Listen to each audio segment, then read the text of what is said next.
పక్షాల ఎంపీల సమావేశం కొనసాగుతోంది. ప్రధాని మోదీ, అమిత్ షా, జేపీ నడ్డా సహా ఎన్డీఏ భాగస్వామ్య పక్షాల ఎంపీలు హాజరయ్యారు. లోక్సభలో కేంద్రంపై రాహుల్ గాంధీ వ్యాఖ్యలను సమర్థవంతంగా ఎదుర్కొనే అంశంపై చర్చిస్తున్నారు. పార్లమెంట్లో అమలు చేయాల్సిన వ్యూహాలపై ఎంపీలకు ప్రధాని దిశానిర్దేశం చేయనున్నారు.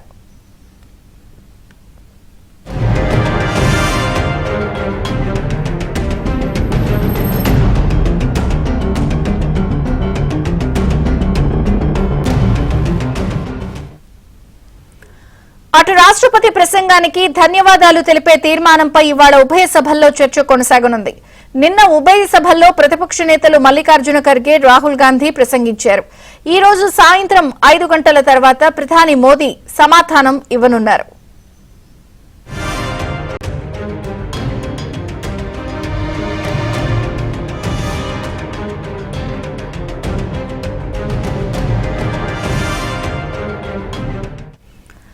పార్లమెంట్లో ఎన్డీఏ పక్షాల ఎంపీల సమావేశం కొనసాగుతోంది. ప్రధాని మోదీ, అమిత్ షా, జేపీ నడ్డా సహా ఎన్డీఏ భాగస్వామి పక్షాల ఎంపీలు హాజరయ్యారు. అలాగే ఈ రోజు లోక్సభలో కేంద్రంపై రాహుల్ గాంధీ వ్యాఖ్యలను సమర్థవంతంగా ఎదుర్కొనే అంశంపై కూడా చర్చిస్తున్నారు. పార్లమెంట్లో అమలు చేయాల్సిన వ్యూహాలపై కూడా ఎంపీలకు ప్రధాని దిశానిర్దేశం ఈరోజు సాయంత్రం 5 తర్వాత ఈ మీటింగ్ లో చేస్తారు.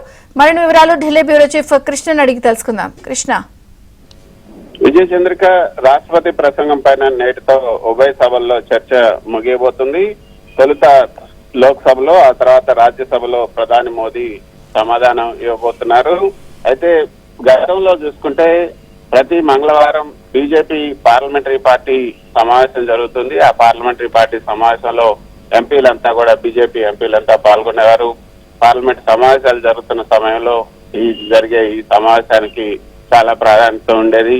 అంటే పార్లమెంట్ లో ఏమేమి చర్చలు జరుగుతున్నాయి, అందులో ఎవరు ఏ విధంగా మాట్లాడాలి, ఇప్పుడు జరుగుతున్నటువంటి చర్చలు ఏంటి, పార్టీ యొక్క వ్యూహం ఏంటి, ప్రతిపక్షాలు ఏ విధంగా తమను ట్రాప్ లో పడేయాలని చూస్తున్నారు, ఆ ట్రాప్ లో పడకుండా తాము ఎటువంటి వ్యూహాన్ని అనుసరించాలి అన్న అంశాలన్నింటినీ కూడా ప్రధాని మోదీ గతంలో బీజేపీ ఎంపీలకు ఉద్బోధన చేసేవారు.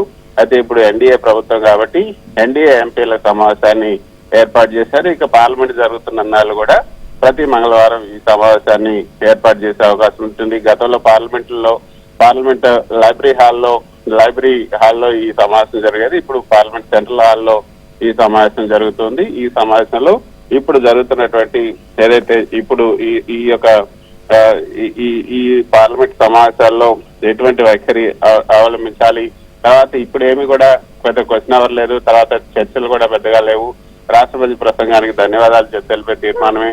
అందులో కూడా నిన్న ఏదైతే రాహుల్ గాంధీ, మల్లికార్జున ఖర్గే చేసినటువంటి వివాదాస్పద వ్యాఖ్యలు ఉన్నాయో వాటిని ప్రజల్లోకి ఏ విధంగా తీసుకెళ్లాలి, వాళ్ళ వ్యాఖ్యలను ఏ విధంగా తిప్పికొట్టాలి, వాటన్నిటిపై కూడా ఒక దిశానిర్దేశం ప్రధాని మోదీ చేయబోతున్నారు. ఈ సమావేశానికి ప్రధాని మోదీ, అమిత్ షా, జేపీ నడ్డా, రాజ్నాథ్ సింగ్, నితిన్ గడ్కరీలతో పాటు ఎన్డీఏకి సంబంధించినటువంటి నేతలంతా కూడా హాజరయ్యారు. ఎన్డీఏ భాగస్వామ్య పక్షాలకు సంబంధించినటువంటి ఎంపీలు కూడా ఈ సమావేశానికి హాజరయ్యారు. మరి కొద్దిసేపట్లో ఈ సమావేశం ముగియబోతుంది. ఆ తర్వాత పార్లమెంట్ లో ఈ రాష్ట్రపతి ప్రసంగం పైన ధన్యవాదం తెలిపే కార్యక్రమానికి సంబంధించి చర్చ కొనసాగుతుంది. నిన్న రాత్రి 12 గంటల వరకు కూడా లోక్సభలో చర్చ కొనసాగింది.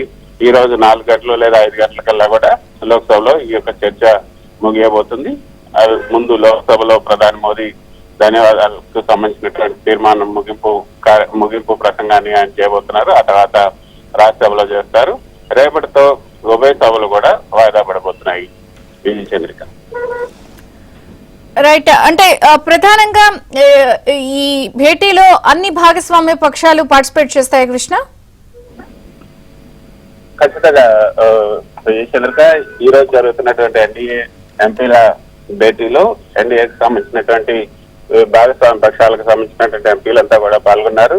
నిజానికి ఇది బీజేపీ పార్లమెంటరీ సమావేశం గతంలో ఏదైతే జరుగుతూ ఉండేదో దానికి ఎక్స్టెండెడ్ మీటింగ్ గా దీన్ని చెప్పుకోవచ్చు.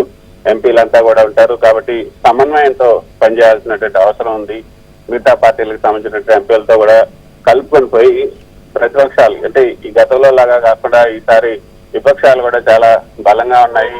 నిన్న మనం చూసాం రాహుల్ గాంధీ ఎల్ఓపిగా తొలిసారిగా లీడర్ ఆఫ్ అపోజిషన్ గా ఆయన చేసినటువంటి ప్రసంగాన్ని ఎదుర్కొనడానికి ప్రధాని మోదీ స్వయంగా రంగంలోకి దిగారు.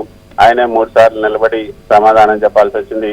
అమిత్ షా, రాజ్నాథ్ సింగ్, కిరణ్ రిజిజు, తర్వాత బీజేపీ నేతలంతా కూడా ఒక రాహుల్ గాంధీ చేసినటువంటి ప్రసంగం పైనే విమర్శలు చేయడం చూసాం.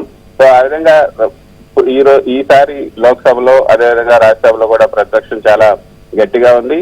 సో ప్రతిపక్షాన్ని ఎదుర్కోవాలంటే భాగస్వామ్య పక్షాలతో కలిపి అందరూ కూడా ఉమ్మడి వ్యూహాన్ని అనుసరించాల్సిన అవసరం ఉంది. కాబట్టి ఆ మేరకే ఇకపైన ఎన్డీఏ ఎంపీల సమావేశాలు జరపాలని కూడా నిర్ణయించారు. తరచూ ఈ యొక్క సమావేశాలను నిర్వహిస్తూ ప్రతిపక్షాలకు సంబంధించిన వ్యూహాలను ఎదుర్కొనే విధంగా ప్రతి వ్యూహాలను అమలు చేయాలని కూడా ప్రధాని మోదీ భావిస్తున్నారు.